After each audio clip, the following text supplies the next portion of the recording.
စနစ်ဖြတ်သိမ်းရေးဘယ်လိုပြည်တော်စုတည်ဆောက်ရေး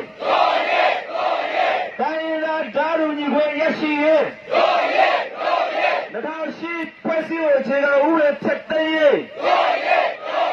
စစ်အာဏာရှင်စနစ်ဖြတ်သိမ်းရေးဘယ်လိုပြည်တော်စုတည်ဆောက်ရေးတိုင်းရင်းသားဓာတ်ညီခွင့်ရရှိရေး2008ဖွဲ့စည်းပုံအခြေခံဥပဒေဖြတ်သိမ်းရေးဒီကောဒမေ W တာခဒီကောဒမေပပတူကွေတတိတယာညောဖို့လောဘောပူပဒတိရဖာဟာတော့ကွေဒီကတော့ဟောဒီကောတဘလခိုတီ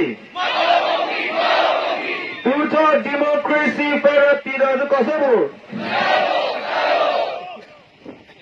အတော်လား